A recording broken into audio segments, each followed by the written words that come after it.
For anybody who may be watching, I truly apologize. I don't know if I'm recording, if I'm live, if I'm not live. It went off, it went back on. But I'm going to proceed as if we're on and start from the beginning and say good morning. Happy May 22nd in this new era that we're living in. And thank you for joining. So you think you want to write a screenplay? Just to be clear for people for whom this may be the first time, these live stream events are not about learning how to write a screenplay, but helping you make a decision as to whether this is something you actually wanted to pursue, helping you decide and giving you enough of a sense of what's involved to make that decision. Because as much as I love screenwriting, and I do, it's hard work. It involves determination and passion. And you got to be like a drone and be ready to go back and write and write and rewrite and rewrite. And also, you need to have knowledge. It's a craft. It's an art. When a film is really, really good, it's an art form. But it's also a craft. There are basic guidelines and rules. And as much as that may sound formulaic, it's true probably for every art form. There are certain basic. I've talked about it more particularly in the first class, so I'm not going to repeat myself. But yeah, there's certain structure to screenwriting and certain guidelines that help you make it better than it would be otherwise. And if you ignore them, you better be pretty sure why you're doing that. And you better know what they are to begin with before you go off of them. Last week, I was talking about, or should I say I touched lightly on beginnings and endings. And I had given an example of a film called Clemency with Alfred Woodard. And it was about the beginning. The point I was trying to make is that the beginning, the first 10 minutes or so and the last 10 minutes or so of a film are really what draw you in initially. And then at the end of it, what either leave you feeling somehow cheated or disappointed or satisfied. And in that particular movie, what I thought was taken by in the beginning was how the writer and the director and the actress, who was amazing. I mean, you needed a great actress to do this, but where with almost an absolute minimum amount of dialogue, you understood almost who she was and what dilemma she was facing, with just basically a camera on her face and showing her in a couple of settings where she was clearly having some sort of conflict, but all you knew, I mean, you had to read behind the lines there, but it felt pretty clear to me because in a movie there has to be a character arc where the person's going to change, and you certainly knew that she was somehow conflicted about the fact that she was overseeing executions in a prison and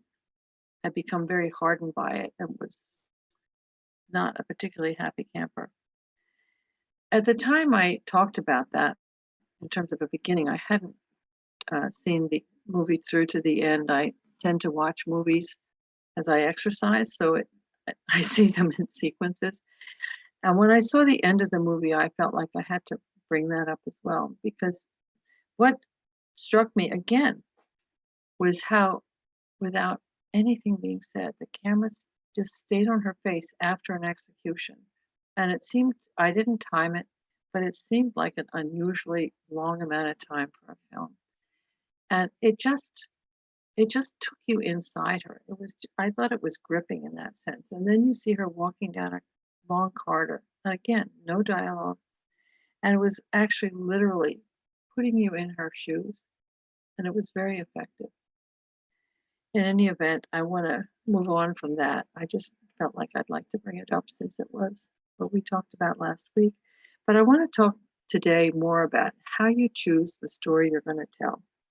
because it's going to be something you're going to have to live with for quite a while, and it's going to impact you in different ways, because if it's something you're really committed to, it's going to live within you.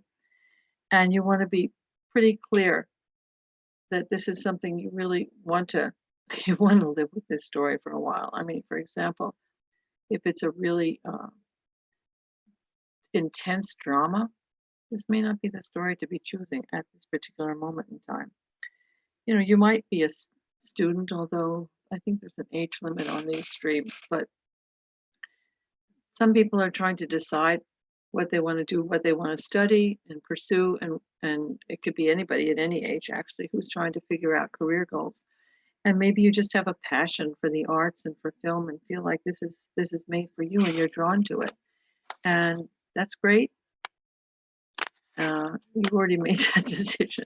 So this may not be what you're listening to, but for people who either are thinking about writing it and curious about it and don't know enough about it, or for people who have a story that they feel is just waiting to be told in film, this is a good opportunity to figure out if you really have it in you.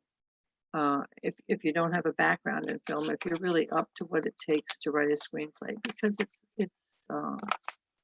it's not easy.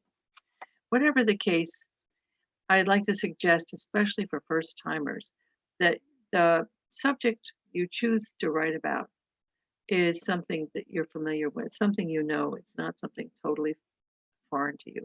I'm going to give you a couple. I mean, for example, you're not going to write about somebody in a Russian gulag unless you've been in a Russian gulag and you've escaped, and that's the story you want to tell. And in that case, you'll be able to write it with integrity and honesty. But otherwise, it requires a lot of. It just gets. It's difficult to be inside those characters, and that's really what you need to be. I mean, an actor, actors are skilled at. I mean, I was just thinking as I had said that about Alfre Woodard and the character she played, but I listened to some of the behind the scenes stuff about that film, and she spent an enormous amount of time. She went to prison, she talked to different wardens. I mean, she did a lot of research. This is an actor, a really experienced actor, but she just doesn't think, oh, I wonder what that would be like. That's from the point of view of an actor, but from a writer, you can do that too, but I don't think it's what you want to do the first time around. I think your goal is going to be, more than anything, learning how to write a screenplay, doing it right. And you don't want to add obstacles to it, such as doing it in a time frame or a milieu or culture or whatever that's totally foreign to you. Another example that comes to my mind was a story I heard about a couple of college students. They were from Ohio, and they decided to backpack in India during their college break. And they were both they were kids there was two boys, and they were very kind of do-gooders. They saw a lot of things that were very hard to see. They've been to Mumbai.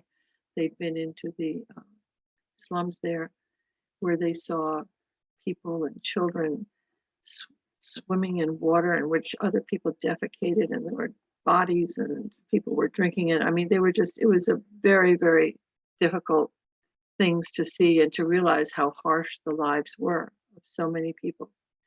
So they were on a train going a long distance train going somewhere, and they came to a stop. And just as a woman who was carrying an infant passed by them, she thrust this baby into their arms and disappeared. And they were too stunned to react. And then when they did, they looked out the window and they saw her running off as the train was pulling away. So here they were with this baby on a train in India. And when I heard that story, I thought, oh, that's a movie. I mean, an incredible movie. But I mean, there are so many ways that story can go. But it's not, there's so much you have to know in order to write that film. You can kind of think through in your head, if you've ever been a college student here, or you're young, or you have kids, what their mindset would have been, and you can kind of, but the legal system, if they wanted to, maybe suppose they decided maybe their parents said, okay, bring the baby here, we'll adopt it. But they don't, it's not, baby isn't theirs. They, there's so many legalities, there's so many what ifs and information you need that that I feel like, okay, as much as that sounds like a really compelling story and you'd be loving to write it, don't make it your first film.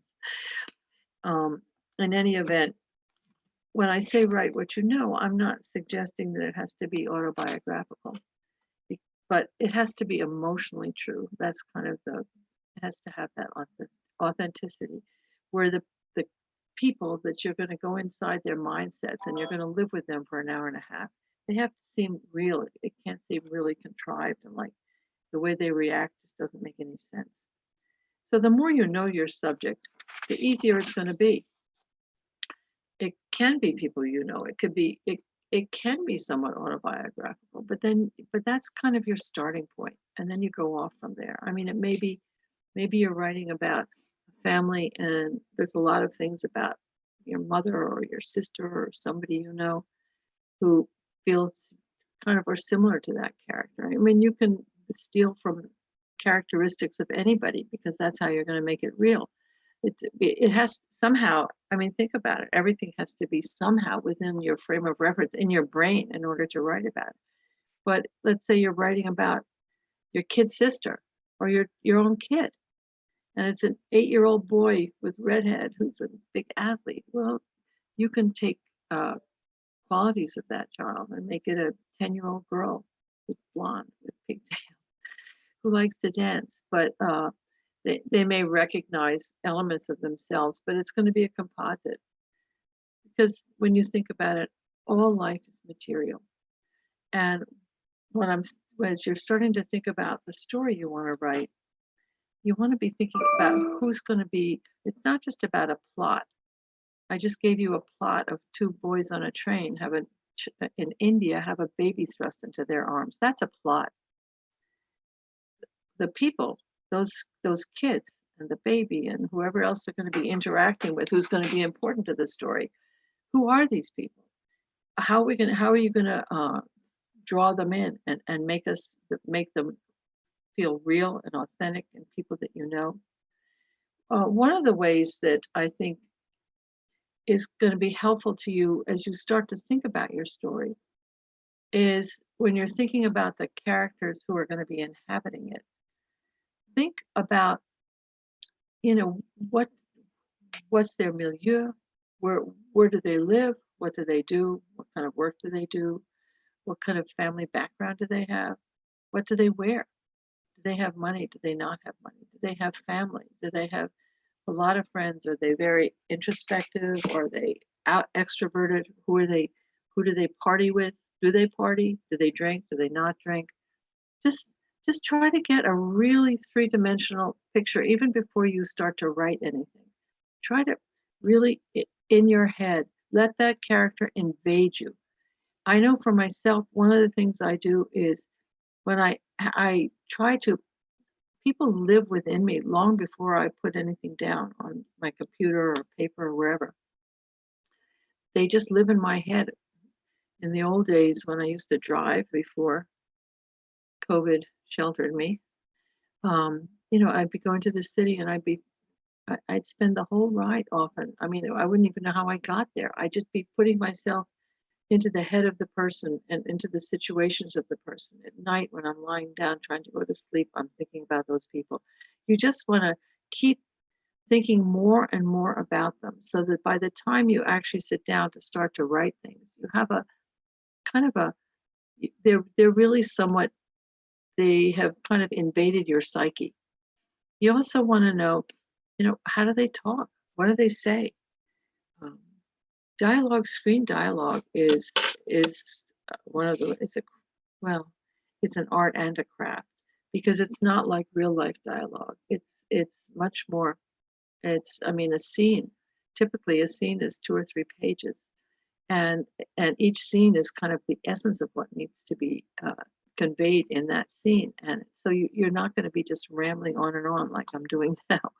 You're going to be, going in for the kill, going in for what's kind of the really going to create the the main things that need to be conveyed through the dialogue that's said. A lot of it, of course, you have the camera as your friend.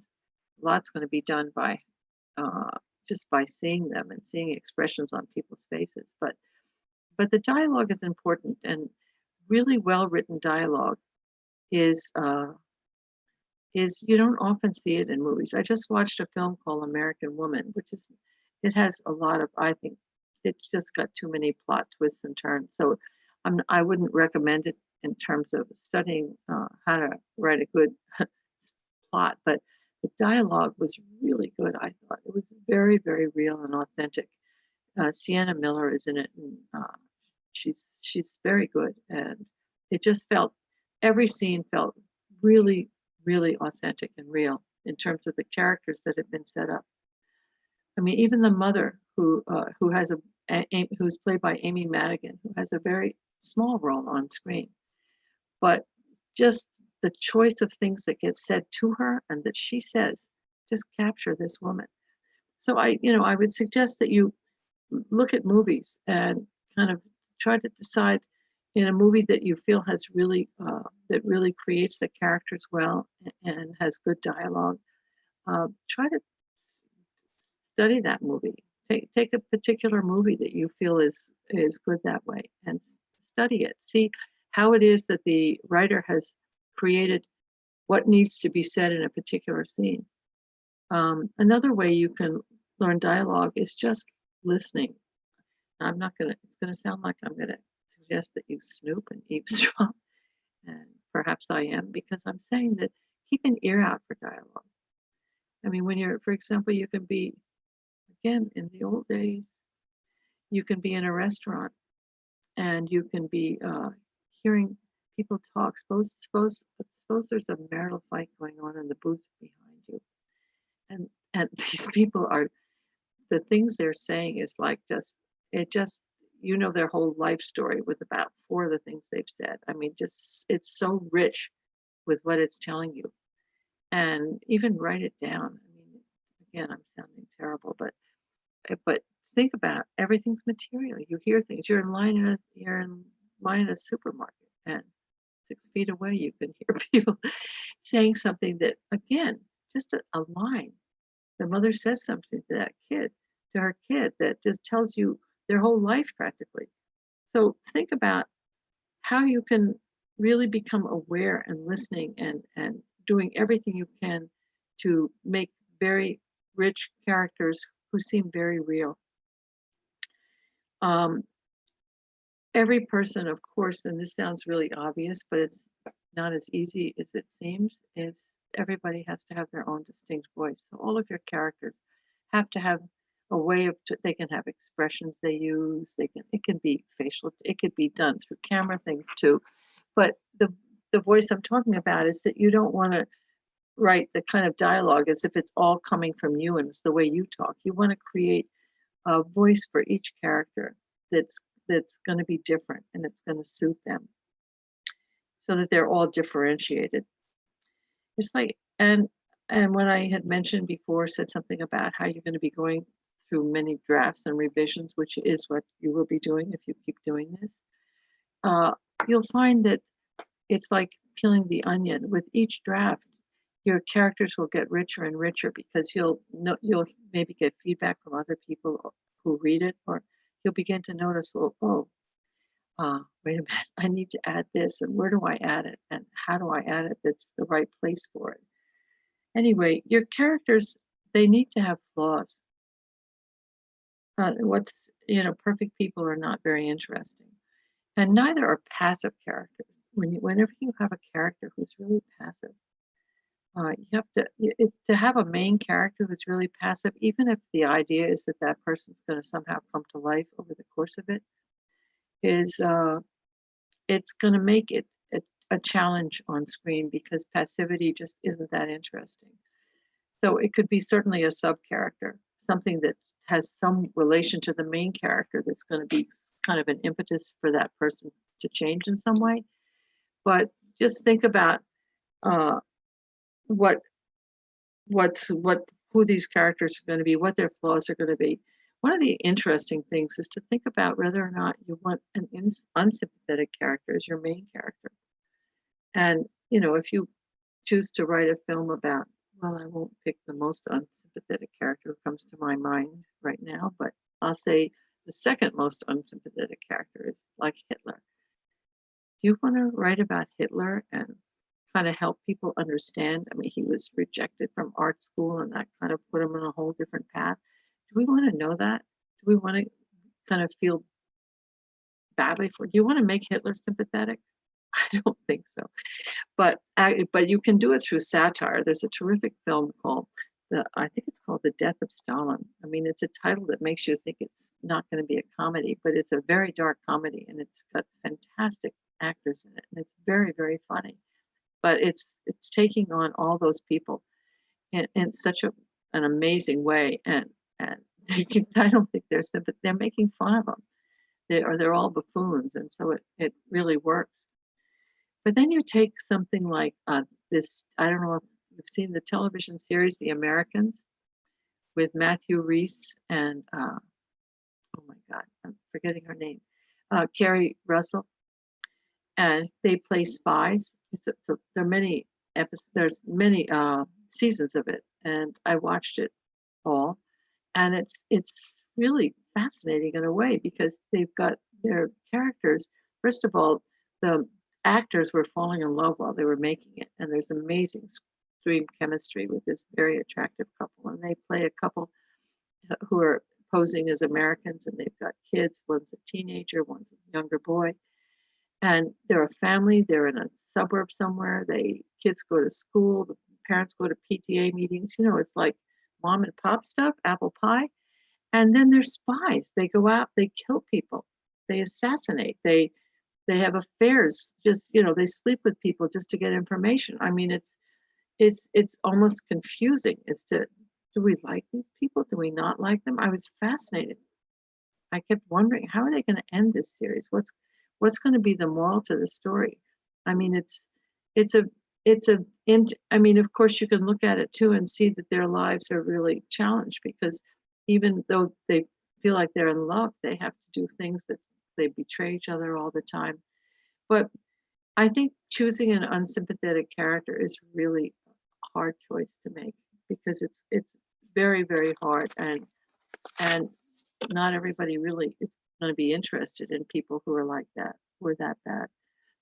And of course, they all have to have their own backstories. And one of the questions is going to be, how do you filter in that information, and how much of it? I mean, you have to know it. As the writer, you want to know their life history.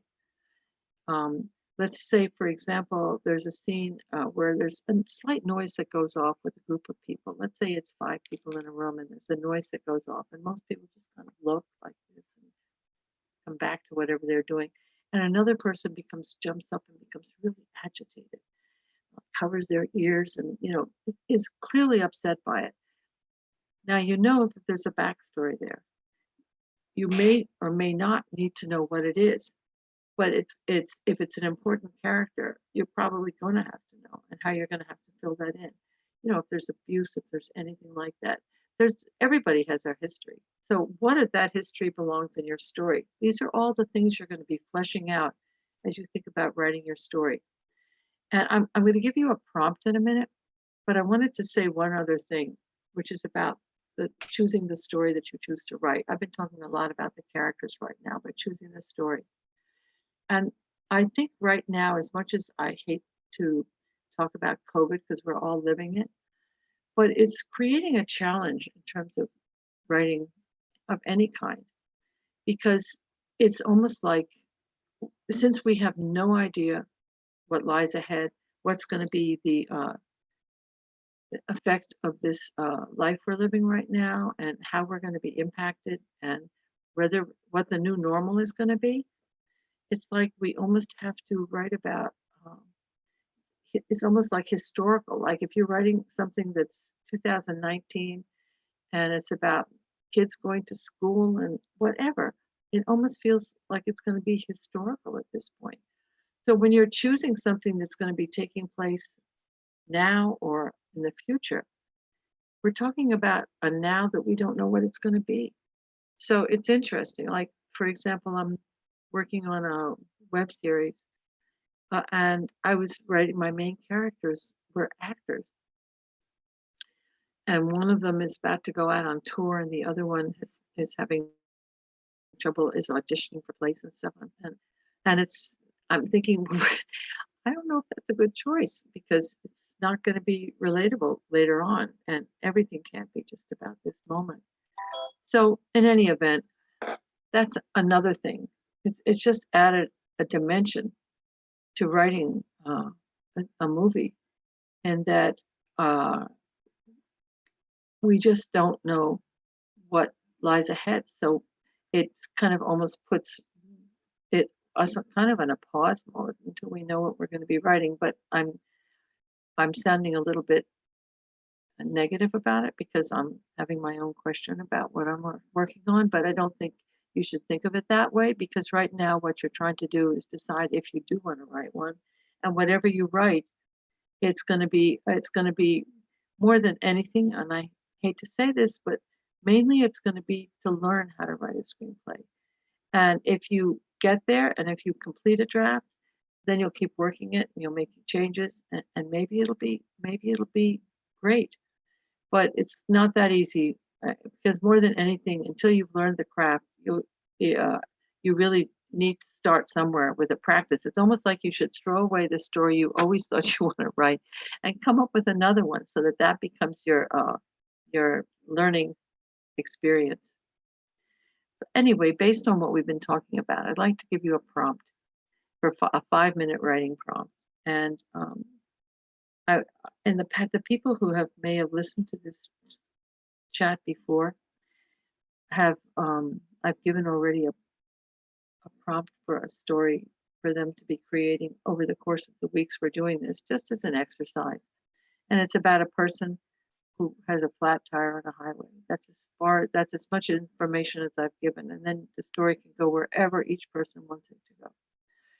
So I'm saying for this prompt, you can come up with, just based on what I've been talking about, think about what story you might want to be, another story you might want to write, and who it's about.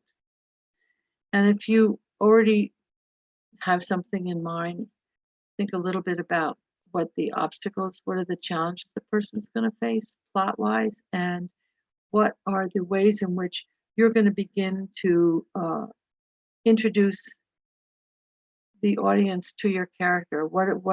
How are they going to get to know who this person is? What's like the first 5 minutes going to be? How are you going to let us get to know this person? What are they going to be wearing? Where are they going to be? What are they going to be? I'm asking an awful lot for a 5-minute prompt, but this is just for brainstorming anyway. So I'm just going to stop it right now and stop talking and give you 5 minutes to write.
Another minute or two.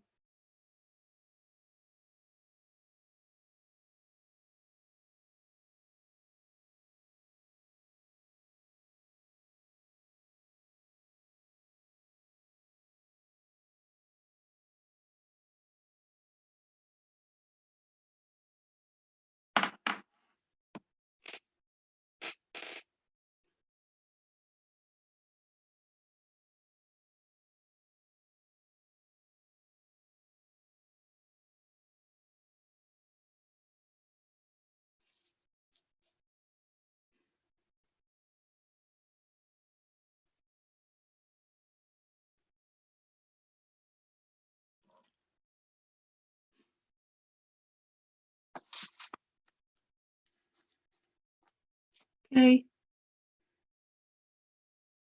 If you got some words down, great. And if you didn't, and you spent a little time thinking about it, that's also fine. It's all a learning experience. So for next time, which is going to be our last one, which will be in 2 weeks, I would like you to keep, if you have been, working on the story that began with the person stuck on a highway, because it's so open-ended that it can make it your story with whoever that person, it really gives you the opportunity to make it your story in ways that's not like the kid in India, the boys in India. So see what, just keep working at it. See what challenges you're facing, what obstacles as you start to, as you know, or as I have said, your characters are going to be, your main character has a goal, and that goal is going to be meeting obstacle after obstacle after obstacle until finally there's a resolution. So see how you're doing with with that character. What kind of obstacles? What your character's arc is the person kind of stuck or starting to change or modify? Does every scene that you imagine coming up? Are you having trouble imagining scenes to fill a story? Um, does every scene have a reason for existing? I mean, that's really important. There's no scene that belongs in that movie and no character that doesn't have a reason for being there. And does everyone in some way drive the story forward? So keep working on it. I'll see you in 2 weeks, which will be June, unbelievably. I hope you stay well and your family and everybody around you stays well. And I'll see you then. Bye.